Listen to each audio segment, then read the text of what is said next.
बिस्मिल्लाहिर्रहमानिर्रहीम। पढ़ाने से पहले ये बात आपको इंश्योर कर रहा हूं कि मैं वही क्वालिटी दूंगा जो क्वालिटी मैंने इससे पिछले बैचेस में दे रहा हूं। ऐसा नहीं है कि कहीं पे कुछ कॉम्प्रोमाइज होगा। लिमिटेशन ऑफ टाइम की वजह से बाज़ औक़ात ऐसा ज़रूर हो सकता है कि मैं आपको ये कह दूं कि यार ये वाली चीज़ इस तरह है उसी डिटेल से, और ये वाली चीज़ है इसकी मैं आपको ये वीडियो दे रहा हूँ, ये देखना। इतना हो सकता है, उसके अलावा नहीं। और जितना टाइम है हमारे पास ये सफिशिएंट है, हम बहुत आराम से इसको कवर कर सकते हैं। और तीसरे नंबर पे ये बात कि कोई बहुत मेगा इवेंट आ जाए तो इस क्लास को हम आगे पीछे करेंगे, नहीं तो बहुत से बच्चे हैं जिनको मैंने ये कहा है कि वो इस क्लास में आ जाएं। कुछ प्री के बच्चे आ गए हैं, कुछ और इंशाल्लाह आप देखेंगे कुछ दिनों में। जैसे जैसे बच्चा रियलाइज करेगा ना, वो खुद इस सेक्शन में आएगा, कीपिंग इन माइंड कि हाँ यार गेम हाथ से निकल रही है, यही आखिरी ऑप्शन है। तो सर आपने टेंटिव रहना है, आपने मेहनत करनी है। आपने इन 40 दिनों में अगर आप अच्छा परफॉर्म कर गए, मैं आपको बता रहा हूँ आप टेस्ट पास कर लेंगे। क्यों सर? मेरे पास बहुत से बच्चे हैं जिन्होंने इस तरह से किया है, जिन्होंने टेस्ट पास किया है सर, इन्हीं 40 दिनों में पढ़। Regular, consistent, hard work should be there, but the more important thing is consistency. जिस दिन मेरा बड़ा ही मूड खुशगवार होता है ना, उस दिन मैं यही याशी कर लेता हूँ कि यार आज 10 मिनट पहले छोड़ दिए, एना। वो नहीं कि जी आपका मूड खुशगवार है, बेकफ तक आपको हाथ ही नहीं लगाना, वो फिर काम गलत होता है। इतना ही थोड़ा बहुत फर्क पड़ता है, इतना की फर्क डालना। और एक बात और आपको बता के काम शुरू कर रहा हूँ सर जी। हमारे एक दोस्त एक बात करते हैं, मुझे उनकी वो बात बड़ी अच्छी लगती है कि यार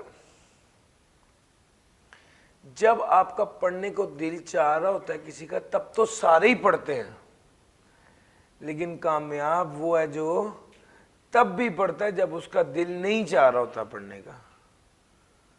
आपका दिल नहीं चाह रहा पढ़ने का, आप जबरदस्ती लाइब्रेरी में बैठते हैं, किताब में सर रखते हैं, कोशिश करते हैं मैं पढ़ूं पढ़ूं पढ़ूं, और आपका नहीं दिल चाह रहा होता पढ़ने का। इतने में आप साथ देखते हैं एक बंदा पढ़ रहा, तो ये मेरे अपने वाकयात है। मेरा नहीं दिल चाह रहा पढ़ने का, मैं उस माहौल में जाके बैठ गया हूँ जहाँ पे सारे पढ़ रहे हैं। अगर मैं किसी पार्क में चला जाऊंगा तो फिर तो मैं फोर श्योर नहीं पढ़ पाऊंगा, मगर मेरा दिल नहीं चाह रहा पढ़ने का, मगर मैंने अपने आप पर जबर किया और मैं उस माहौल में जाके बैठ गया जहाँ सारे पढ़ रहे हैं, और लिटरली मैं वहाँ पे जाके बैठा हूँ और मैं देखता हूँ कि मेरे साथ एक बंदा है बड़ी ध्यान से पढ़ रहा है। तो मुझे फील होता है कि यार वो पढ़ रहा है, मैं क्यों नहीं पढ़ रहा, और थोड़ी देर बाद मैं भी पढ़ने लग जाता हूँ। अगर मेरा पढ़ने का दिल नहीं चाह रहा और मैं उस एनवायरनमेंट से ही निकल के पार्क चला जाऊंगा या कुछ और एक्टिविटी करने लग जाऊंगा, तो फिर तो गया। मैंने अपने आप पर जबर करके अपने आप को लाइब्रेरी में लेके आया, उस माहौल में बैठा, और लिटरली आधे घंटे बाद मैं भी पढ़ रहा था। सर इतना जबर तो करें, आप सीए करने हैं, कोई मजाक तो नहीं है सर। सीए वाली इज्जत पूरी लेनी है। अल्हम्दुलिल्लाह मैं सीए हूँ, मैं सीए कर रहा हूँ, तो जो मेहनत की गल आती उस वक्त भी मेहनत भी पूरी करनी है सर। सर समझ आ रही है? ये गेम कंसिस्टेंसी की है। आपका जब दिल चाह रहा है तब भी पढ़ना है, और जब दिल नहीं चाह रहा तब भी पढ़ना है। डन हो गया सर? ये 40 दिन आप कंसिस्टेंट रहें, मैं आपको कह रहा हूं कि आप इजीली पास होंगे इंशाल्लाह, मुश्किल से नहीं। सर जी शुरू करने लगा हूं। System of taxation in Pakistan. Tax का क्या सिस्टम है पाकिस्तान में, इस बहस को शुरू करते हैं कि टैक्स क्या है। और उससे भी पहले कि ये टैक्स की जरूरत क्या है, सर एक बात को समझाने के लिए मैं आपको एक एग्जांपल पिच करने लगा हूं कि जनाब हम 5 भाई हैं, घर में रह रहे हैं, अब्बू मेरे जॉब करते थे, और घर की फैमिली का निज़ाम चलता था। आहिस्ता आहिस्ता हम बड़े हुए, और अब्बू जो हैं वो बूढ़े होते रहे, फिर वो रिटायर हो गए। फिर उन्होंने हमें बुलाया और कहा बच्चों इससे पहले तो मैंने आपसे कभी डिमांड नहीं की, घर में तो खर्चे हो ही रहे हैं, लेकिन मैंने कभी आपसे डिमांड नहीं की, लेकिन अब चूंकि मैं रिटायर हो गया हूँ, अब हर बच्चा 1-1 लाख रुपया घर दे ताकि घर का निजाम अच्छे से चल सके। अब ये बात तय हो गई, अब हर महीने 1-1 लाख रुपया हम सारे भाई कंट्रीब्यूट करते हैं ताकि हम अपने घर को बेहतर तरीके से चला सके। बात समझ आ गई? सर हमारे मुल्क की भी यही सूरत हाल है। हमारे मुल्क को बेहतर तरीके से चलाने के लिए रिसोर्सेज की जरूरत है। हमारे मुल्क को बेहतर तरीके से चलाने के लिए किसकी जरूरत है? रिसोर्सेज की जरूरत है। ये रिसोर्सेज कहां से आएंगे? मुल्क के अपने पास होंगे, मुल्क की एक्सपोर्ट्स होंगी, मुल्क के पास टैक्सेस का पैसा, मुल्क के पास क्या कहते हैं मादनी ज़खायर होंगे। मुल्क में बहुत से लोग आते जाते हैं, वो जब आएंगे तो मुल्क में पैसा खर्च करेंगे, वीज़ा फ़ी देंगे, मुल्क के पास पैसे होंगे। और अगर मुल्क के पास पैसे ना हो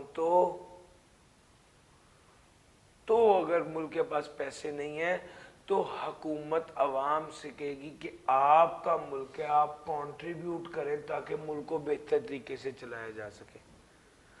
तो असल में टैक्स क्या है? टैक्स वो कंट्रीब्यूशन है, टैक्स वो कंट्रीब्यूशन है जो कौन करती है? अवाम करती है। किसके साथ? हुकूमत के साथ, ताकि क्या हो सके? मुल्क को चलाया जा सके। तो भैया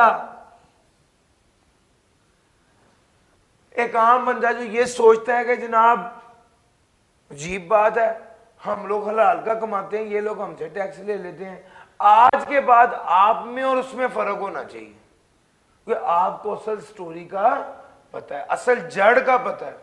सर जी मेरी बात पिक कर रहे हैं। तो जनाब असल में क्या है?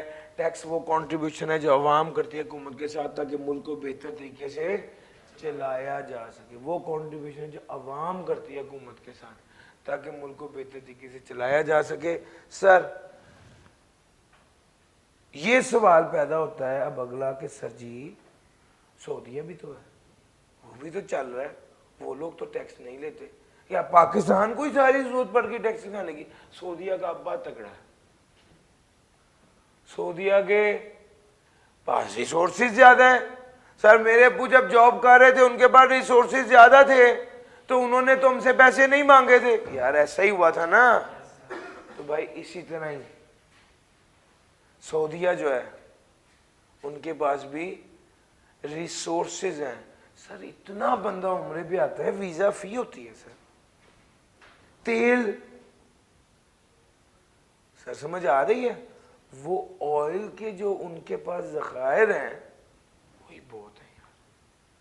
तो सर उनका अब्बा तगड़ा है, वो अवाम पे बोझ डालते ही नहीं, हो कहते बस ठीक है। सर समझ आ रही है? सो ये टैक्स की असल स्टोरी। तो अगर मैं टैक्स को ऐसे डिफाइन करूं कि टैक्स तो वो कंट्रीब्यूशन है जो अवाम करती है हुकूमत को ताकि मुल्क को बेहतर तरीके से चलाया जा सके, तो क्या बात समझ आती है? येस और नो? लो सर।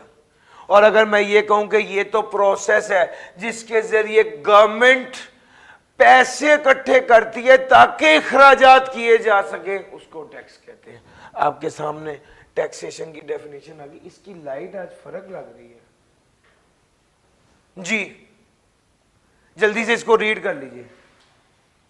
ये टाइम है जो मैं आपको एब्जॉर्ब करने के लिए दूंगा। दिमाग को हल्का नहीं करना, बात नहीं करने लग जाना, एब्जॉर्ब करना है, अपने कॉन्सेप्ट को इस अंग्रेजी के साथ जोड़ना है जी।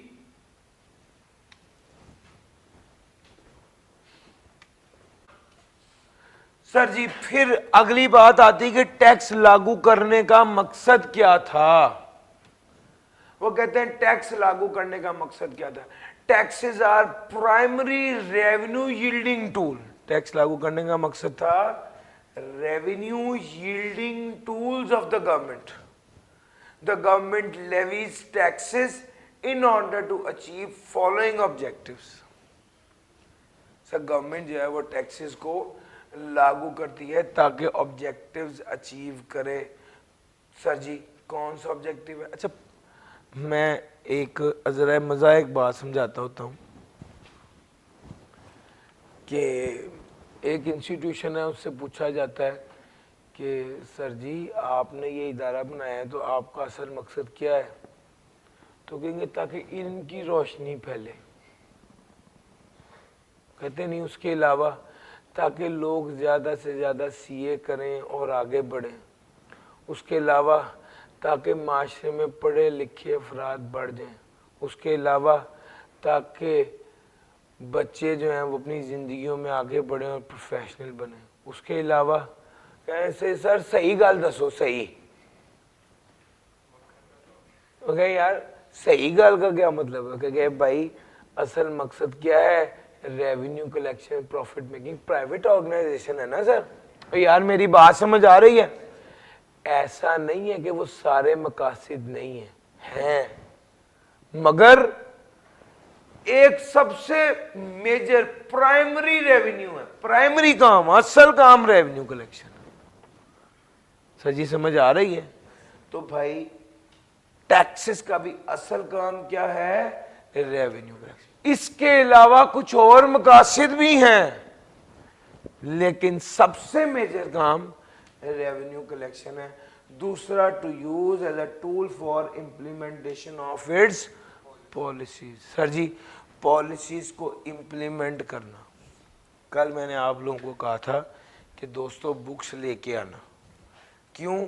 जो बातें लिखवाऊंगा मेरी वैसे अपना फलसफा है, थ्योरेटिकल बात हमेशा किताब के ऊपर सेव करनी चाहिए और न्यूमेरिकल बात रजिस्टर पे सेव करनी चाहिए। तो जो न्यूमेरिकल बात होगी उसके लिए रजिस्टर होना चाहिए, जो थ्योरेटिकल बात होगी उसके लिए किताब होनी चाहिए। और किताब ऐसा नहीं है कि एक हफ्ते बाद सर्दियां ज़्यादा हो जाएंगी तो इस पर ऑफ लग जाएगी, ठीक है? होता है ना हमारे तो सेल की आदत है सब लोगों को, भी सेल होगी तभी लेंगे। सर तो इसके रेट्स में तो कोई वो नहीं है। तो सर आपने किताब टाइमली खरीद लेंगे तो वो लेक्चर उस किताब पर रिकॉर्ड करेंगे। आपने सिर्फ थोड़ी सी बात रिकॉर्ड करनी है, बाकी सब कुछ आपने क्लास ली होगी, आपके जहन में बैठता रहेगा। सर समझ आ रही है?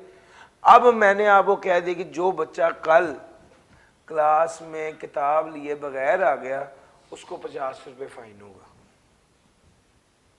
ठीक हो गया? अभी मैंने आप लोगों को ये बात कही है तो पीछे वो भाई दूसरे को कहते हैं देखा पैसे कमाने के तरीके। अब सवाल ये पैदा होता है ये जो 50 रुपये मैंने आपको कहे हैं कि जो बच्चा बुक नहीं लाएगा उसको 50 रुपये फाइन होगा, आप मुझे बताएं क्या इसका मकसद पैसा कमाना है? इसका क्या मकसद है? अपनी बात मनवाना, यही मकसद है ना। इसको कहते हैं पॉलिसी को इंप्लीमेंट कराना। हमारे यहां ना बात कोई सीधे तरीके से सुनता ही नहीं है। उसको कहीं यार उसको कहीं यार इस तरफ से ना हो, बुरी बात है, इशारा बंद है, येलो लाइट है, ग्रीन लाइट हो तब आना, तुम रेड पे आ गए हो। अच्छा अच्छा चलो ठीक है। उसे कहेंगे ना ये उसके बंदे के हाथ में कागज पेंसिल हो, वो रजिस्टर और वो के भाई जान इधर आए अपना शनाख्ती कार्ड दिखाएं चलान करें, उस करके कहा भाई आपकी मेहरबानी है, आपकी मेहरबानी, मुझे बड़े इमरजेंसी इस वक्त मैं ब्लड देने जा रहा हूँ एक बंदे को, वो जिंदगी मौत की कश्मकश में है, मुझे इस वक्त निकलने तो मैंने इसलिए इशारा थोड़ा होता है ना। सर जी अब उसका तरीका क्या है? उसको वैसे नसीहत करेंगे उसे समझ नहीं आनी, उसे फाइन करेंगे उसे फिर समझ आनी है। सर समझ आई है? इसी तरह ही टैक्स वालों को भी ये बात पता है। टैक्स वाले कह रहे हैं अब एग्जाम्पल लो, इधर आ जाओ, और मैंने जितना भी समझाया इसमें ये वाली बात कि आपको बुक लेनी चाहिए ये ठीक है, लेकिन ये वाली बात कि मैं 50 रुपये आपसे वसूल करूंगा ये ठीक नहीं है। उसकी अफादियत इतनी है कि 50 रुपये से ज़्यादा फाइन करना चाहिए, लेकिन आपको सिर्फ समझाना मकसद था कि किस तरह से टैक्स अपना काम करता है। मुल्क की हालात आपके सामने है, एक्सपोर्ट्स कम हुई हुई हैं, इंपोर्ट बढ़ी हुई है, आपके मुल्क की जो फ्यूल है उसकी इंपोर्ट इतनी बड़ी है कि आप लोगों को जो है वो मसला पड़ा रहता है हर वक्त। अब इस सारी सिचुएशन में एक मियाँ साहब हैं, वो कहते हैं मैंने तो नया मॉडल BMW का ही लेना जो लेटेस्ट है। अब टैक्स वाले कह रहे हैं पहले एक्सपोर्ट कम होती जा रही हैं, इंपोर्ट बढ़ती जा रही हैं, बैलेंस ऑफ ट्रेड डेफिसिट में जाता जा रहा है। पढ़ा है ना इकोनॉमिक्स में, वो तो डेफिसिट में जाता जा रहा है। सर जी ना मंगवाएं गाड़ी बाहर से और मुल्क का बैलेंस ऑफ ट्रेड फिर और उसका नुकसान होगा या और बैलेंस ऑफ ट्रेड मजीद अनफेवरेबल हो जाएगा। वो कहते नहीं, पता तो चले कि मियाँ मैं तो कड्डी वो वाली मंगानी है जी कोई और ले ही नहीं सकता। फिर टैक्स वालों ने कहा अच्छा चलें जैसे आपको बेहतर लगता है, जो बंदा गाड़ी मंगाना चाहता है मंगाए, 10 करोड़ की गाड़ी है उस पर 25 करोड़ रुपया टैक्स लगेगा। समझ आई? तो भाई ये जो 25 करोड़ रुपए का टैक्स लगाया है ये इसलिए नहीं लगाया कि रेवेन्यू कमाना है, ये इसलिए लगाया कि आप हमारी बात माने। सर जी मेरी बात समझ आ रही? ये सेकंड पॉइंट है, इंप्लीमेंटेशन ऑफ पॉलिसी। पॉलिसी जो है कि यार आप अननेसेसरी इंपोर्ट्स को डिस्करेज कर रहे हैं, आप लग्जरी इंपोर्ट्स को डिस्करेज कर रहे हैं, तो भाई इंप्लीमेंटेशन ऑफ पॉलिसी जो है उसके लिए भी हम टैक्स को एज ए टूल इस्तेमाल करते हैं। Fair distribution of wealth, tax को इस्तेमाल करते हैं ताकि अमीर आदमी से पैसे लिया जाए और उसे गरीब पर खर्च किया जाए। ये जो मियाँ साहब ने 10 करोड़ वाली गाड़ी मंगा कर उसको 25 करोड़ रुपया टैक्स दिया है, ये 25 करोड़ रुपया ऑरेंज ट्रेन प्रोजेक्ट पे लगाएंगे ताकि अवाम को ट्रांसपोर्टेशन में फायदा हो। सर जी मेरी बात समझ आ रही है? ये होता है डिस्ट्रीब्यूशन ऑफ वेल्थ, अमीर आदमी और गरीब आदमी, fair distribution of wealth. Sir ji point समझ आया है? अमीर आदमी से पैसे वसूल करें और गरीब आदमी पर खर्च करें, ये बेसिकली ओवरऑल ऑब्जेक्टिव्स हैं। और इसके बाद हम थोड़ा सा आगे चलेंगे तो वो नॉन रेवेन्यू ऑब्जेक्टिव हैं। जल्दी से जरा एक बार रीड कर लें।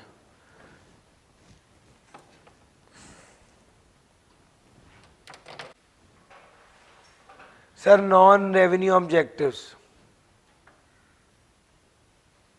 सर टैक्सेशन को यूटिलाइज किया जाता है एक टूल के तौर पे। Taxation is also utilised as a tool to carry out national objective of social and economic development. Social और इकोनॉमिक डेवलपमेंट के हवाले से टैक्सेशन को टूल के तौर पे इस्तेमाल किया जाता है ताकि सोशल और इकोनॉमिक डेवलपमेंट की जा सके। सोशल डेवलपमेंट क्या है? मुआशरा कैसे डेवलप होता है? जब पैसा चंद हाथों में नहीं रहता बल्कि सब लोगों को मौके से मिलते हैं अच्छी ज़िंदगी गुजारने के, तो सोशल डेवलपमेंट होती है। मुआशरती डेवलपमेंट, ये जो अमीर आदमी से टैक्स वसूल करके गरीब आदमी को पर लगा रहे हैं, ये सोशल डेवलपमेंट ही तो है। इकोनॉमिक डेवलपमेंट क्या है? मुआशी डेवलपमेंट क्या है? आपके मुल्क की एक्सपोर्ट बढ़े और इंपोर्ट कम हो, ये मुआशी डेवलपमेंट है ना, इकोनॉमिक डेवलपमेंट है।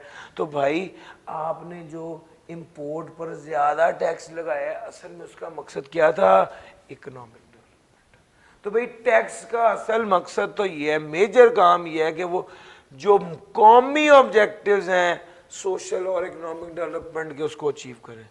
दूसरे नंबर पे to strengthen weak enterprises by granting them tax exemptions और अदर कंडीशन और incentive for growth. To strengthen weak enterprises by granting them tax exemptions और अदर कंडीशन और इंसेंटिव फॉर ग्रोथ। ये हमारा second point. Weak enterprise को strengthen करना by granting them tax exemptions. Sir एक इदारा है जो तगड़ा है, उसको वो तो चल रहा है और बहुत अच्छा है, लेकिन वो इदारा जो कमजोर है, अगर वो बंद हो गया तो मुल्क को नुकसान होगा। तगड़े इदारे से टैक्स ले लिया, उसको फर्क नहीं पड़ता। कमजोर इदारा, पहले ही जो बेचारा कमजोर है उस पर टैक्स का बोझ डालेंगे तो वो तो गिर जाएगा। सर समझ आ रही है? उसको क्या करते हैं, यार तुम इस वक्त तो कमजोर हो, तुम्हें टैक्स माफ कर देते हैं। सर जब कोविड आया है, इदारे कमजोर हो गए, उनको मिसाल के तौर पे टेक्सटाइल मिल वालों ने कहा जी हम तो मिल बंद करने लगे हैं। अब गवर्नमेंट को टेंशन होगी कि ये इन 6 मिलों में 70,000 बंदा काम करता है, अगर ये 6 मिलें बंद होगी तो 70,000 फैमिलीज सफर करेंगी। गवर्नमेंट ने कहा इन आप लोग अपनी फैक्ट्रियां बंद ना करें, हम आपको टैक्स माफ कर देते हैं। और सर जी समझ आ रही है? तो भाई कमजोर एंटरप्राइजेस को क्या किया जाए, टैक्स एग्जेम्पशन। एग्जेम्पशन का मतलब क्या है, माफी, टैक्स माफी दे दी जाए। और अदर इंसेंटिव और इंसेंटिव फॉर ग्रोथ। तीसरी बात, to protect local industry against foreign competition by increasing local import taxes. Local industry को प्रोटेक्ट करना। किसको प्रोटेक्ट करना, लोकल इंडस्ट्री को प्रोटेक्ट करना फॉरेन कंपटीशन से। अब जरा बात समझना, बात यह है कि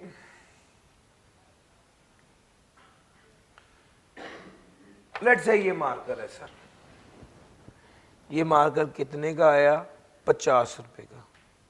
यही वाला मार्कर लेके एक बंदा चाइना चला गया।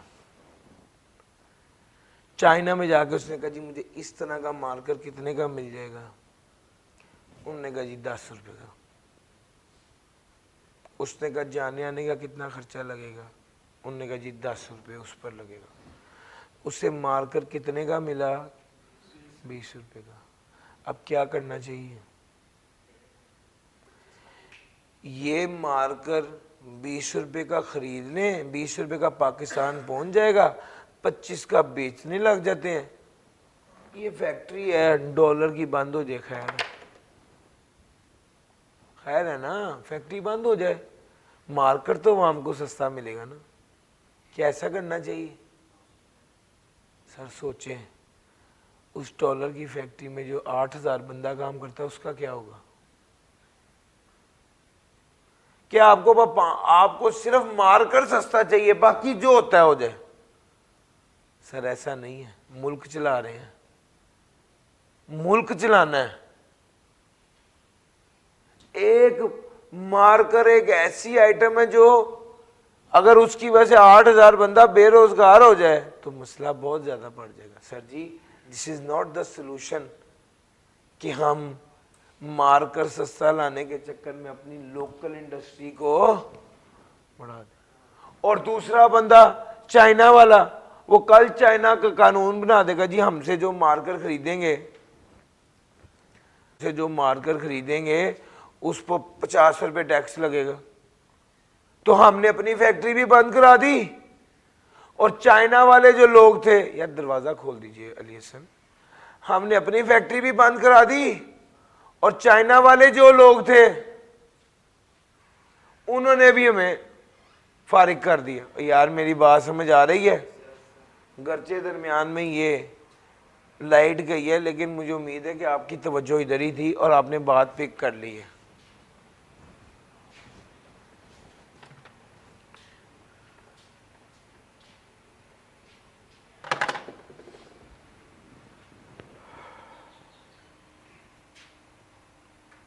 को देखना होता है, हमारे मुल्क की बेहतरी इसमें है कि हमारा 8,000 बंदा बेरोजगार ना हो। और क्या किया जाए, अपनी इंडस्ट्री को, अपने मुल्क को बेहतर करें। सर जी मेरा पॉइंट समझ रहे हो? ये कुछ चीजें हैं। अब उसका हल क्या निकाला? उसका हल ये निकाला है कि जो बंदा भी मार्कर इंपोर्ट करेगा उस पर 40 रुपए का टैक्स लगा देंगे। मार्कर इंपोर्ट करने पर 40 रुपए का टैक्स लगा देंगे। अब 10 रुपए का मार्कर, उसके ऊपर 40 रुपए का टैक्स और 10 रुपए उसके ट्रांसपोर्टेशन के लगेंगे, तो वो पड़ जाएगा 60 रुपए का।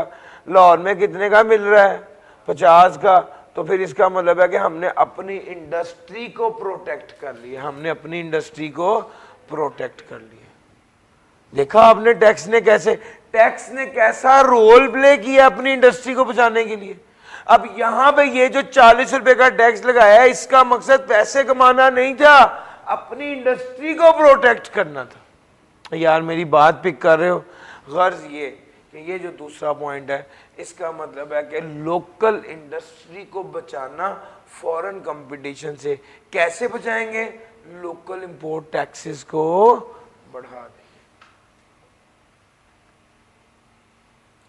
As a bargaining tool in trade negotiation with other countries. As a bargaining tool in trade negotiation with other countries. Sir,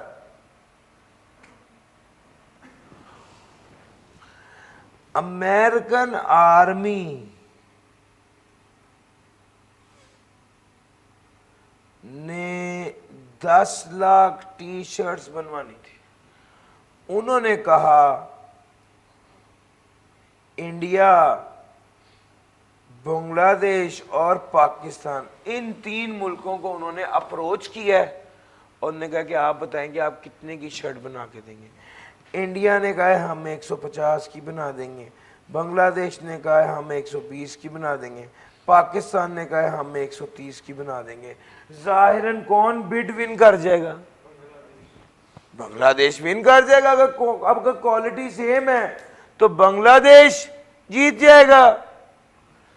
अब इस मौके पर पाकिस्तान ने कहा अगर हमारी गवर्नमेंट हमें 20 रुपए का टैक्स माफ कर दे तो हम यही शर्ट 110 की बनाकर बेच देंगे। तो यहां पर गवर्नमेंट ने 20 रुपए का टैक्स माफ कर दिया और पाकिस्तान ने बिड विन कर ली। यार मेरा पॉइंट पिक कर रहे हो? सर ये इस तरह से trade negotiation with the other countries में भी टैक्स एक बारगेनिंग टूल के तौर पे इस्तेमाल किया जाता है और टैक्स को हरबे के तौर पे इस्तेमाल करते हैं ताकि आप बिड विन कर सकें, ताकि आप दूसरे मुल्कों के साथ नेगोशिएट बेहतर कर सकें। लो सर, अगर ये बात भी समझ आ गई तो अगली बात ले लेते हैं और वह है to counter the effect of inflation. To counter the effect of inflation, इसका क्या मतलब है पता है? इसका मतलब है कि 100 रुपए की एक चीज़ है, उस पर टैक्स लगता है 18 रुपए का और मार्केट में वो चीज़ बिकती है 118 की।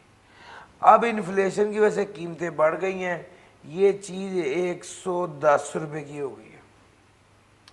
अब इस पे टैक्स कितना लगेगा?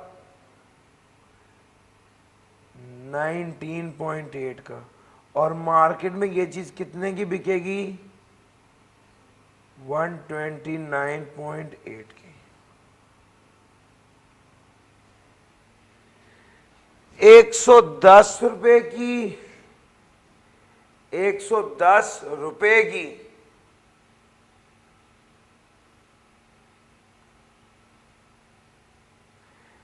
प्राइस हो गई है और उस पे टैक्स 19.8 लग रहा है, तो ये 129.8 का मार्केट में बिक रहा है। आपने देखा इन्फ्लेशन होने की वजह से कितनी खराबी हुई। अब गवर्नमेंट कहती है अगर हम इन्फ्लेशन को कंट्रोल करना चाहते हैं तो गवर्नमेंट के पास पता है क्या टूल है? गवर्नमेंट 100 कीमत तो जो बढ़ गई है उसका तो कुछ नहीं हो सकता, लेकिन गवर्नमेंट ये तो कर सकती है ना कि टैक्स कम करके 8 रुपए कर दे और वो 118 का ही रहे जैसे पहले था। आपने गौर किया कि टैक्स ने कैसे इन्फ्लेशन को कम करने में अपना रोल अदा किया, या इन्फ्लेशन को एलिमिनेट, इन्फ्लेशन के इफेक्ट को काउंटर किया है, इन्फ्लेशन के इफेक्ट को काउंटर किया। Sir ji, to counter the effect of inflation. आप गौर कीजिए, मैंने एक एक पॉइंट को एक्सप्लेन किया है ताकि आप कॉन्सेप्चुअली भी इसको ग्रैब कर सकें। जल्दी से ये ज़रा रीड कर लें, इसके बाद मैं आगे चलता हूँ। सवाल बताइए।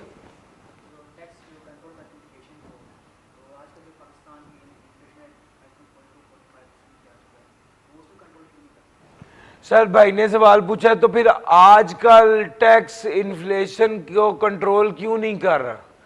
सर मैं ये नहीं कह रहा कि टैक्स इन्फ्लेशन को लाजमी कंट्रोल करेगा, मैं ये कह रहा हूं कि टैक्स इन्फ्लेशन को कंट्रोल कर सकता है। अगर आज सारी आइटम पे 18% का टैक्स कम करके 10% कर दिया जाए तो 8% कीमतें कम हो जाएंगी। तो इन्फ्लेशन का इफेक्ट काउंटर हुआ या नहीं हुआ? सर कर सकता है, करता है या नहीं करता, ये एक अलग बात। ठीक है, वो क्यों नहीं कर रहे, ये एक अलग डिबेट। सर समझ आ रही? मैं ये कह रहा हूं कर सकता है। ठीक है सर, आगे चलते हैं। To reduce inequalities in the distribution of wealth, wealth की डिस्ट्रीब्यूशन के हवाले से वो कहता है इनइक्वालिटीज को रिड्यूस करना in the distribution of wealth,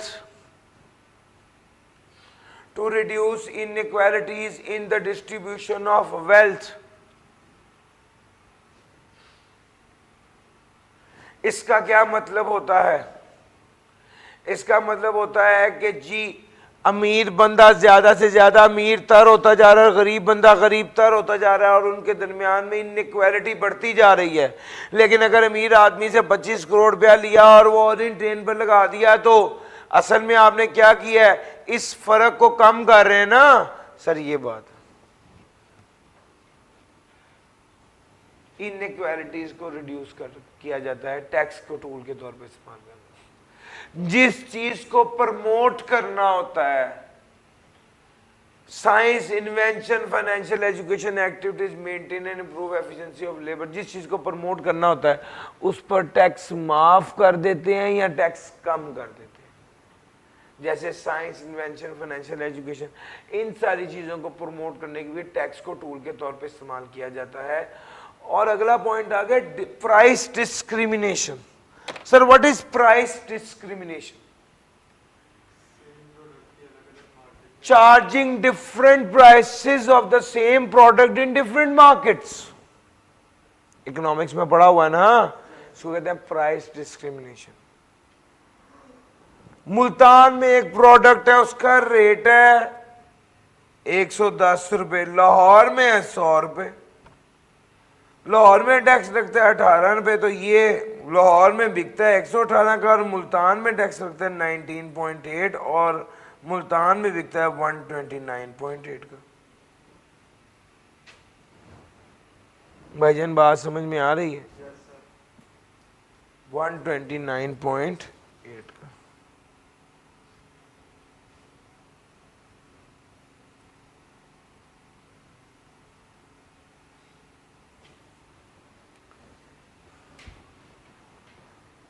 सौ 110।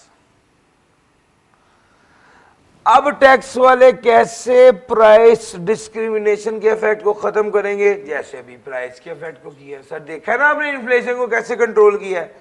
मुल्तान पे टैक्स 8 रुपए का लगाएंगे ताकि उसकी कीमत भी 118 हो जाए। यार मेरी बात समझ आ रही है? और सर प्राइस डिस्क्रिमिनेशन को इस तरह से खत्म किया जा सकता है, to discourage certain undesirable sectors and activities। ये तीसरा पार्ट है, certain undesirable sectors and activities।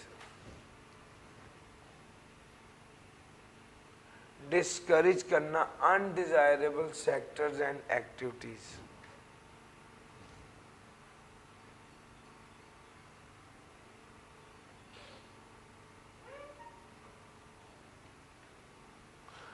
भाईजान अनडिजायरेबल सेक्टर है सिगरेट, पान, गुटखा।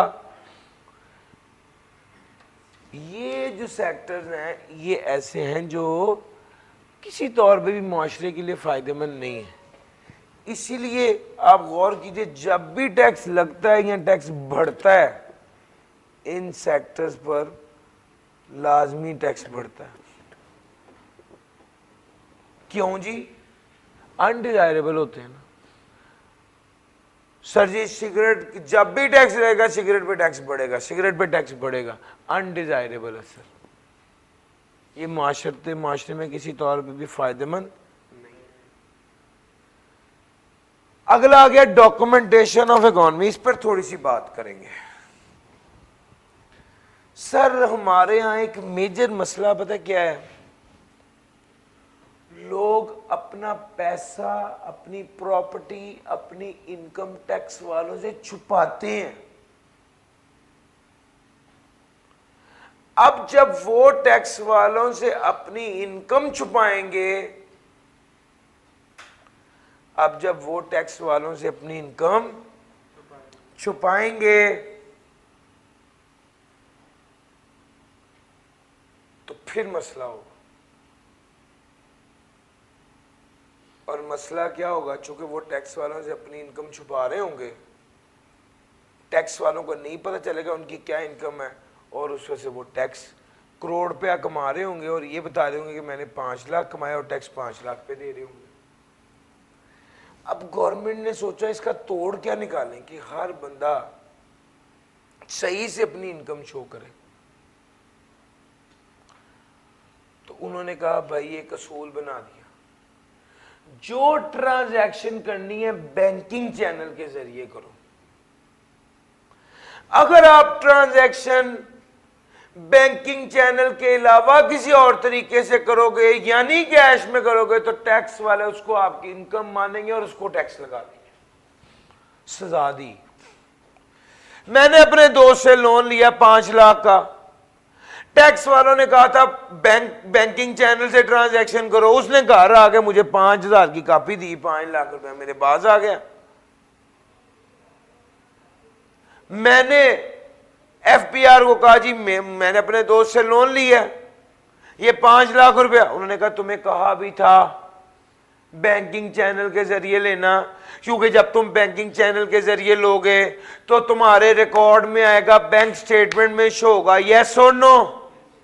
अब जब तुमने इसको बैंक स्टेटमेंट में शो नहीं किया तो पता नहीं, अब तुमने 50 लाख लेके हमें 5 लाख बता रहे हो। तुमने हमें बताया कि 5 लाख रुपया तुमने लिया है, कैश में लिया है, नहीं लेना था, बैंकिंग चैनल के जरिए लेना था। अब तुम्हारी सजा यह है कि इस 5 लाख को हम इनकम ट्रीट करेंगे और इस पे टैक्स लगा देंगे। यार आप मुझे खुद ईमानदारी से बताओ कि वो जो मैंने अपने दोस्त से 5 लाख लिया है वो इनकम है या लोन है? लोन है, वो इनकम तो नहीं है, उस पे टैक्स तो नहीं लगना चाहिए। टैक्स वाले कहते हैं हम इसलिए टैक्स नहीं लगा रहे कि वो इनकम है, इसलिए टैक्स लगा रहे हैं कि तुमने हमारी बात नहीं मानी। यार मेरा पॉइंट पिक कर रहे हो? तुमने हमारी बात नहीं मानी। मैंने बताया ना टैक्स का ऑब्जेक्टिव होता है इम्प्लीमेंटेशन ऑफ पॉलिसीज। आपने हमारी पॉलिसी पर अमल दरामद नहीं किया, इस वजह से हमने उस अमाउंट को जो आपने अपने दोस्त से कैश में लिया उसे इनकम ट्रीट किया और उस पर टैक्स लगा दिया। सर जी मेरा पॉइंट पिक कर रहे हैं? लो sir, for documentation of account.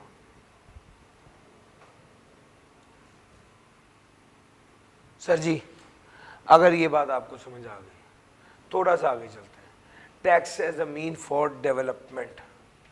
Tax development का मीन, टैक्स के जरिए डेवलपमेंट की जा सकती है। कैसे की जाती है आइए जरा इसको भी डिस्कस करते हैं। लो जनाब एक मिसाल आपको पिच करता हूं कि इस तरह शहबाज शरीफ साहब गुजर रहे थे माल रोड से और उन्होंने कहा, लाहौर माल रोड से, उन्होंने कहा कि भाई देखो कितना पोल्यूशन हो गया है, कितनी ट्रैफिक हो गई है, हम तो लाहौर में तो अजाब पड़ गया। उनके साथ एक उनका मिनिस्टर था, मुशीर था, उसने कहा कि सर मेरे पास एक प्लान है, लाहौर से आलूदगी भी कम हो जाएगी और लाहौर से ट्रैफिक भी कम हो जाएगी। उन्होंने कहा क्या प्लान है? उन्होंने कहा प्लान ये है कि सारी फैक्ट्री वालों को कहें कि वो अपनी फैक्ट्रियां लाहौर से बाहर ले जाएं ज़रा, ताकि लाहौर में सिर्फ सुकून से रहने की जगह बच जाए और लाहौर से बाहर फैक्ट्रियां शिफ्ट हो जाए। उन्होंने फैक्ट्री वालों को नोटिफिकेशन भेजा तो उन्होंने कहा कि सर ऐसे थोड़ी होता है, हमने अरबों रुपया लगा दिए, फैक्ट्रियां हमारी हैं, तो हम कैसे फैक्ट्री बाहर ले जाए। इतने में एक टैक्स वाले साहब थे, उन्होंने कहा ये ऐसे नहीं मानेंगे, इन्हें आप लालच दें। तो उन्होंने एक नोटिफिकेशन जारी किया कि जो बंदा इस साल में अपनी फैक्ट्री लाहौर से बाहर शिफ्ट करेगा उसको अगले 3 साल के लिए टैक्स माफ कर देंगे। अब जाहिर बात है जो इदारा साल का 10 करोड़ रुपया टैक्स दे रहा है उसने सोचा भी मेरा 30 करोड़ रुपए का फायदा हो जाएगा, वो अपनी फैक्ट्री किधर ले गया? शहर से बाहर ले गया। बाकायदा उन्होंने बताया कि इस इलाके में फैक्ट्री लगा लो। अब क्या हुआ, एक अंडर डेवलप्ड एरिया डेवलप भी हो गया, लाहौर से आलूदगी भी खत्म हुई, लाहौर से ट्रैफिक भी कम हुई। यार मेरी बात पिक कर रहे हो सर? आपने देखा, और सारे इसके पीछे गेम क्या है? टैक्स। हमने टैक्स को टूल के तौर पे इस्तेमाल किया है ताकि हम बिजनेसमैन को इंसेंटिव दें, और उस इंसेंटिव की बेस पर वो कहीं दूसरे इलाके में अंडर डेवलप्ड एरिया में अपनी फैक्ट्री लगा ले, जिससे उस अंडर डेवलप्ड एरिया में रोजगार भी मिलेगा, अपॉर्चुनिटी भी मिलेगी, खुशहाली भी आएगी। तो इसके बैक एंड पे टैक्स है, टैक्स को टूल के तौर पे इस्तेमाल किया ताकि इकोनॉमी डेवलप हो। सर पहला पॉइंट ये। दूसरा, अमीर आदमी पे ज्यादा टैक्स लगाना, गरीब आदमी पे कम टैक्स लगाना, या एक खास लिमिट से ज्यादा कम इनकम हो तो टैक्स लगाना ही ना, ताकि अवाम बेहतर हो, डेवलप हो। सर तीसरा, लग्जरी आइटम्स पर ज्यादा टैक्स लगाएं, अननेसेसरी आइटम्स पर ज्यादा टैक्स लगाएं, कैट डॉग फूड पर ज्यादा टैक्स लगाएं। इधर बंदे भूखे मार रहे हैं, उस तो बाद बिल्लियों कुत्तों के खाने मंगा रहे हैं सर लोग। मैंने कहा ठीक है ना मंगाए, उन्होंने कहा हमारा कुत्ता मर जाएगा। उन्होंने कहा चलो फिर ये 5,000 रुपया इस पे टैक्स लगेगा पैकेट के ऊपर। सर समझ आ रही है? तो जनाब अननेसेसरी चीजों पर ज्यादा टैक्स लगाना और नेसेसरी चीजों पर या प्लांट एंड मशीनरी पर कम टैक्स, प्लांट एंड मशीनरी पर कम टैक्स लगाना। यस, क्यों? बाहर से प्लांट एंड मशीनरी इंपोर्ट करेंगे पाकिस्तान में, बेरोजगार पैदा होगा उससे। यस और नो? तो भाई डेवलप होगी ना इकोनॉमी। उसने कहा है कस्टम ड्यूटी लगाएं इंपोर्ट ऑफ लग्जरी आइटम पर ज्यादा। जो आइटम पाकिस्तान में ऑलरेडी बन रही, वो मार्कर की एग्जांपल दी है ना, पाकिस्तान में ऑलरेडी बन रहा था, उस पर ज्यादा टैक्स लगाएं। कम टैक्स किस पर लगाना है? प्लांट एंड मशीनरी पर। और किस पर? जो नेसेसरी आइटम्स हैं उन पर। दालें शॉर्ट हो गई, दाल इंपोर्ट करें, इस पे कम टैक्स लगाएं, इस पे टैक्स ना लगाएं। क्यों? पहले गरीब आदमी की खुराक है। सर समझ आ रही? आगे चलते हैं sir. Tax credit on charity या डोनेशन टू प्रमोट वेलफेयर। हाँ, अब माशरे को डेवलप कर रहे हैं। जो बंदा कहता है मैं एनजीओ बनाऊंगा, मैं यतीम खाना बनाऊंगा, मैं लोगों को फ्री पढ़ाऊंगा, मैं लोगों को फ्री इलाज करूंगा, ऐसे बंदे को कहीं शाबाश, ये बहुत अच्छा बंदा है, इस पे कोई टैक्स नहीं लगता। और जो बंदा ऐसे बंदे को डोनेट करे उसकी टैक्स में कमी कर दे। यानी जो बंदा इंस्टीट्यूशन बनाए उसको टैक्स एग्जेम्प्ट कर दे, टैक्स माफ कर दे, और जो बंदा ऐसे इंस्टीट्यूशन को डोनेशन दे उसको टैक्स क्रेडिट दे। सर जी मेरी बात पे कर, माशरे को आगे बढ़ाना है ना सर, ये तरीका है। और एग्रो बेस्ड कंट्री है पाकिस्तान, एग्रीकल्चर पर बिल्कुल टैक्स क्या कर दें, इनकम टैक्स माफ कर दें। Tax as a mean of development में ये सारी बातें, प्लीज जल्दी से एक बार ये सारा रीड कर लीजिए।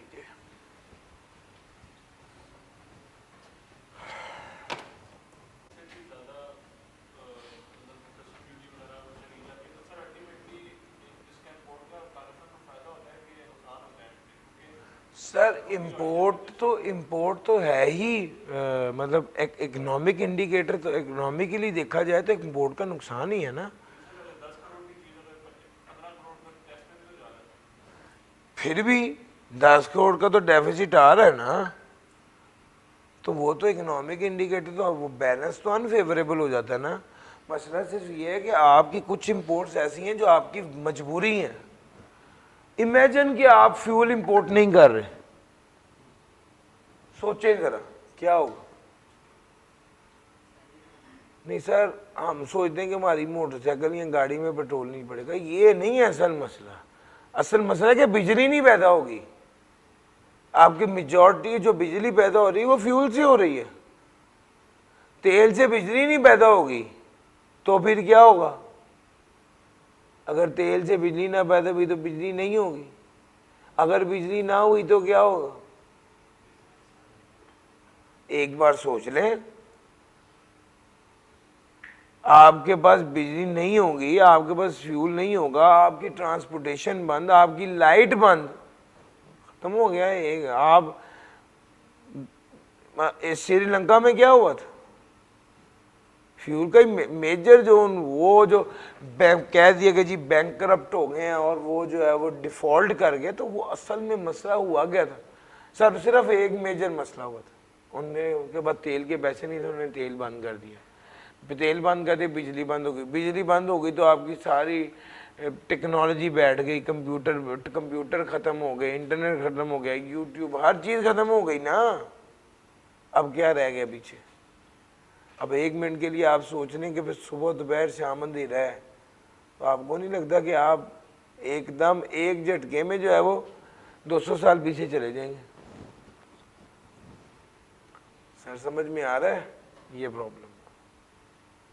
तो इंपोर्ट नेसेसरी गुड्स की तो बहुत ज़रूरी होती है और वो करनी भी पड़ती है और करनी भी चाहिए, क्योंकि आप एक्सपोर्ट भी तो कर ही नहीं है। मगर मसला ये है कि अननेसेसरी गुड्स की, जो बंदा पहले ही मकरूज हो, वो बंदा कैसे इस तरह की आशी कर सकता है?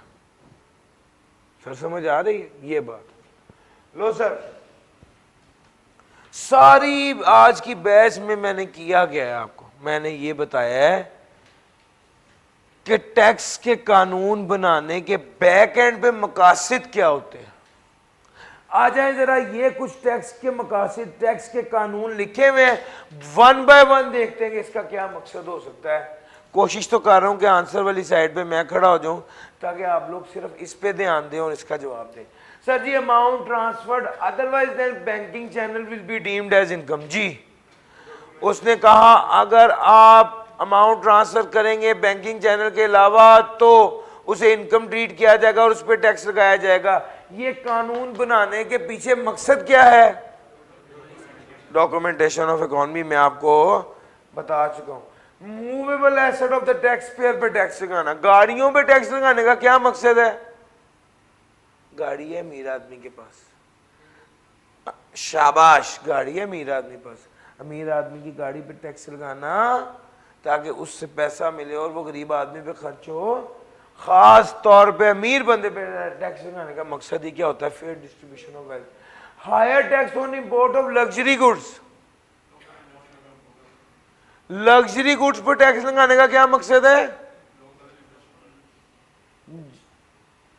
लग्जरी गुड्स की इंपोर्ट पर टैक्स लगाने का मकसद ये सिर्फ ये है कि क्या लोकल मैन्युफैक्चरर को सपोर्ट करना? नहीं भाईजान, आप लग्जरी गुड की इंपोर्ट पर टैक्स इसलिए कर रहे हैं कि लग्जरी गुड की इंपोर्ट को डिस्करेज करें। भैया आपको यहां पर उसने कहीं बताया है कि ये वाली चीज पाकिस्तान में भी बन रही है? अगर तो वो ये बात कहता कि ये वाली चीज पाकिस्तान में भी बन रही है तो फिर आप ये वाला जवाब देते हो और हम कहते कि ठीक है। सर समझ आ रही है?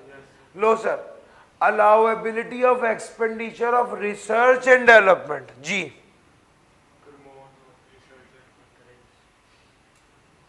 सर जब अलाउ करता है एक्सपेंस तो इसका मतलब है इसको क्या कर रहा है? प्रमोट कर रहा है, प्रमोट कर रहा है। Zero rating on export, export को प्रमोट कर। डोनेशन पर टैक्स क्रेडिट, डोनेशन को प्रमोट कर रहे हैं। सॉफ्टवेयर एक्सपोर्ट की टैक्स एग्जेम्पशन, सॉफ्टवेयर एक्सपोर्ट को प्रमोट करना। टैक्स ऑन सैलरी इनकम, नौकरी को डिस्करेज करना। ये तो नहीं हो सकता सर, इसका मतलब है जहां सर जिस चीज को एनकरेज करना चाहता है उसको टैक्स माफ कर देता है या टैक्स कम कर देता है, जिस चीज को डिस्करेज करना चाहता है उसको टैक्स बढ़ा देता है। लेकिन जहां पर ये दोनों अप्लाई ना हो वहां पर रेवेन्यू कलेक्शन तो है ही है, इसीलिए इसका आंसर है रेवेन्यू कलेक्शन। सर जी समझ आ गई है? थोड़ी सी टेक छोड़ के पेंसिल निकालें, पेपर निकालें और ये सवाल करें।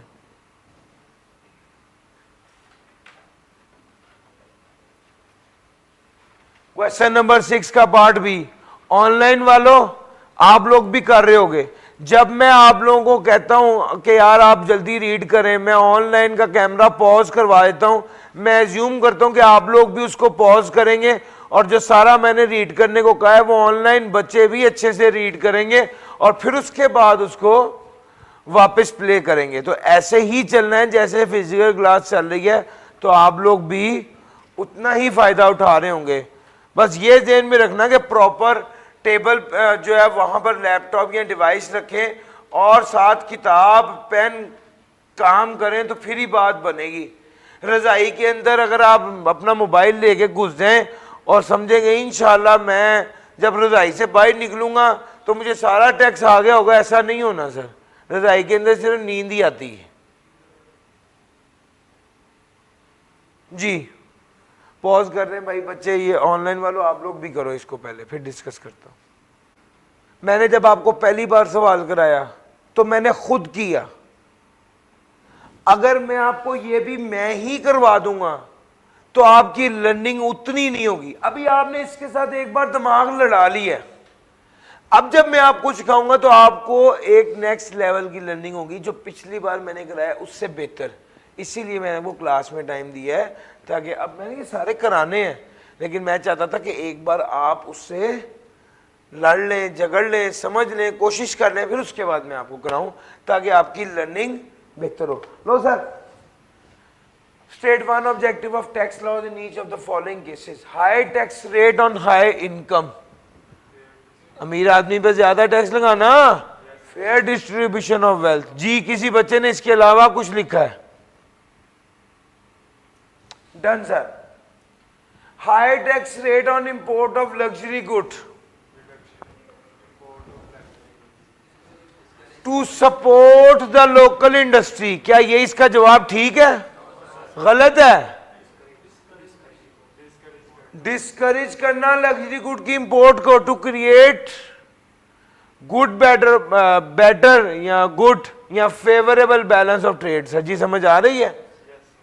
Tax credit on donation to approved institution to promote donation and welfare. Yes. Creation of tax free zone. जी sir creation of tax free zone क्या है sir? Development. Creation of tax free zone है development. Sir जी ये as it is वही है, वो पैरे की पहली लाइन ही उसने लिख दी थी। ठीक हो गया सर जी। Tax on income of individual and companies, revenue generation. Sir जी आपने भी यही लिखा था? जी भाई जी। उसके बाद आगे चलता हूं। Tax on transaction not made through normal banking channel. शाबाश। Documentation of account. Zero rating under sales tax act 1990। Sir ji to promote to encourage export. Zero rating सिर्फ एक्सपोर्ट में ही होती है और उसका मकसद होता है to encourage export. Mainly export में होती है, ये कहना चाहिए, सिर्फ नहीं कहना चाहिए। भाई यार मुश्किल तो नहीं लग रहा? लो जनाब, दिस वाज क्वेश्चन नंबर 6। कोई प्रॉब्लम है तो प्लीज पूछिए, कोई बात नहीं समझ आई पूछ लीजिए, कोई जवाब गलत हुआ है और आप को समझ आ गया फिर तो ठीक है, कोई जवाब गलत हुआ है और आप समझ नहीं आया कि सर आपने ये बोला है तो कैसे है, तो प्लीज बता दीजिए। लो सर, आपकी खामोशी का मतलब मैं हाँ ही समझूंगा सर। क्वेश्चन नंबर 9 निकालिए,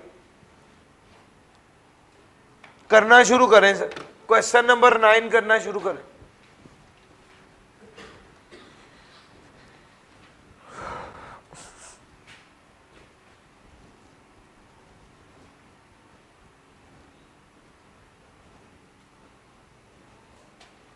सर जी, आप सब लोगों के मैंने स्क्रिप्ट चेक कर लिए हैं, अब मैंने डिस्कस करना है। और असल टारगेट और काम यही है कि भाई आप लोग जो फिजिकली बैठे हैं उन लोगों को तो हम कंट्रोल कर सकते हैं, चेक कर सकते हैं कि एक बच्चे को, लेकिन जो ऑनलाइन बैठे हैं बच्चों, आप लोगों ने भी, मैं एक्सपेक्ट करूँगी आप लोगों ने भी ये सारे हल कर लिए हैं और उसके बाद आप ये डिस्कशन सुन रहे हैं।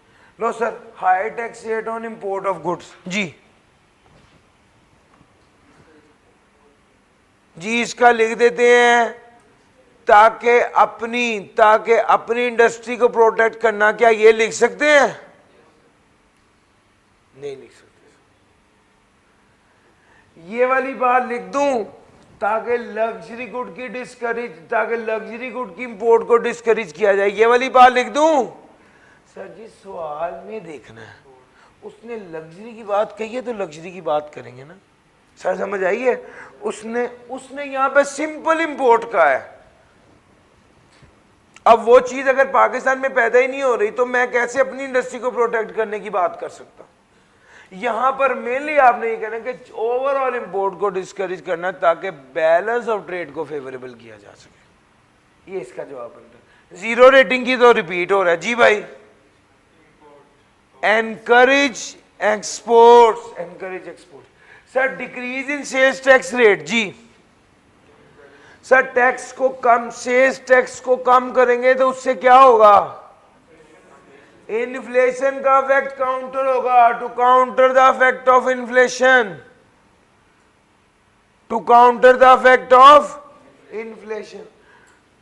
Tax on cash deposit and withdrawal by non filer, documentation of economy. और ये भी लिख सकते हैं कि भाई नॉन फाइलर पे ये वाला रूल लग रहा है तो एनकरेज किया जाए लोगों को ज्यादा से ज्यादा फाइलर बने, ये एक्टिव टैक्स पेयर लिस्ट में शामिल हो। तो ये तो सर सवाल का याद रखो। अब जब आप ये सवाल पढ़ रहे हो ना तो आपने सवाल का जवाब देना है, नॉलेज पीछे रखो अपने। जो रट्टा लगाया है वो लिखने की ना करो भाई, आपने जो रट्टा लगाया बस वो लिख दे। नो, सवाल का जवाब दो, जो नॉलेज है उसको इस्तेमाल करो। बच्चे नॉर्मली क्या गलती करते हैं, नॉलेज को इस्तेमाल नहीं करते, नॉलेज लिख देते हैं, वो एज इट इज ही लिख देते हैं, बस जान छूट गई। नहीं भाईजान, आपने सवाल का जवाब देना होता है और नॉलेज को इस्तेमाल करना होता है जो आपने सीखी है। इसीलिए मैं बार बार कहता हूं कि आई क्या वो जुमला बोलता है वो बड़ा जबरदस्त है कि student tend to write what they know rather than what is required. Sir ji, required क्या है उसका वो लिखना है, ना कि वो लिखना है जो आपको याद है। भाई मुझे जो याद है मैं तो वो लिखा हूं। नहीं भाईजान, आपको जो आपको याद है, जो आपको आता है, आपको उसको क्या करना होता है? अप्लाई करना होता है। प्रोफेशनल एग्जाम्स है ना सर ये कैफ के, तो भाई आपको अपने नॉलेज को अप्लाई करना होता है, ना कि वो जो रट्टा है वो एज इट इज लिख दिया। ठीक है sir ji. Low sir,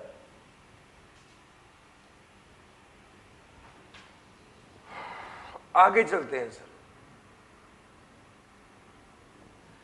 tax on cash deposit या withdrawal by the non filer.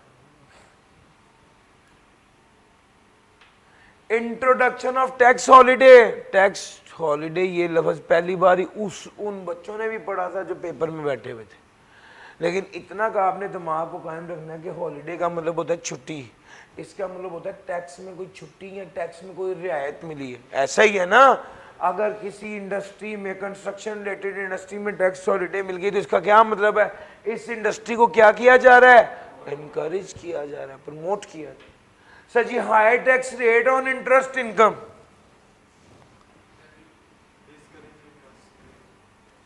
Sir ji, interest को डिस्करेज करके लोगों को एंगेज करना कि वो ज्यादा बिजनेस की तरफ आए। सर जी समझ आ रही है, ये रीजन हो सकता है।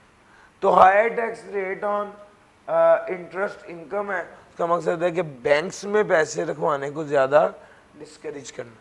Sir ji, decrease in tax rate for online sales. जी, ऑनलाइन सेल पर टैक्स रेट को डिक्रीज किया जा रहा है। सर जी क्या मकसद होगा इसका, ऑनलाइन बिजनेस को प्रमोट करना। Tax credit to person for employing fresh graduates. Yes, promote organisations who employ fresh graduates. ठीक हो गया। ये भी कर सकते हैं to reduce unemployment. High tax rate on luxury items. Luxury item पर हाई टैक्स रेट लगाने का क्या मकसद होगा, sir ji discourage the import of luxury item. ये लिख दूं, इंपोर्ट की तो कोई बात ही नहीं की उसने, तो ये वाली बात तो बिल्कुल गलत है। टू डिस्करेज लग्जरी आइटम ये लिख दूं, यानी आप कह रहे हैं कि पाकिस्तान में कोई हैवी बाइक बनाने का प्लांट लगा रहा है या हैवी बाइक बना रहा है, उसको डिस्करेज करेंगे वो ना बनाए। तो फिर लग्जरी आइटम पर ज्यादा टैक्स लगाने का क्या मकसद है, फेयर डिस्ट्रीब्यूशन ऑफ वेल्थ। शाबाश भैया, लग्जरी आइटम खरीदता है अमीर आदमी, यहां पर हैवी बाइक अमीर आदमी ने खरीदे, अमीर आदमी पर ज्यादा टैक्स लगाया जाए और वो पैसा कहां इस्तेमाल हो, गरीब आदमी पर। तो इसका जवाब fair distribution of wealth. All expenditure on research and development. जी शाबाश, promote research and development. Sir जी मैंने आपको रेलेवेंट आज जो एरिया मैंने आपको करवाया है, इसमें मेजर पास पेपर जिसमें से कवर हो रहे हैं। इंशाल्लाह कल जो है मैं आपको ये वाला चैप्टर आगे लेके चलूँगा, कल वाला एरिया इंशाल्लाह कल कराऊंगा और उसमें आपको इस पे आगे लेके चलूँगा। सर आज का असल मेरा टारगेट था कि मैं आपको objectives of taxation with practice pass papers मैंने आपको आज करवा दिए। इंशाल्लाह कल हम आगे चलेंगे और कल इसका बाकी हिस्सा कंप्लीट करेंगे। स्केड्यूल नोट करके रखिएगा। मेरी मैक्सिमम कोशिश होगी कि अल्लाह ताला सेहत दे के रखे आप लोगों को भी और मुझे भी, तो हम इसको इसी तरतीब से लेके चलेंगे। लो सर जी स्केड्यूल ग्रुप में शेयर कर दीजिए, अभी फौरन कर दीजिए। डन हो गया सर, वैसे मैंने स्टेटस भी लगाया हुआ उसी का ही। लो सर, थैंक यू जी, अल्लाह हाफिज़।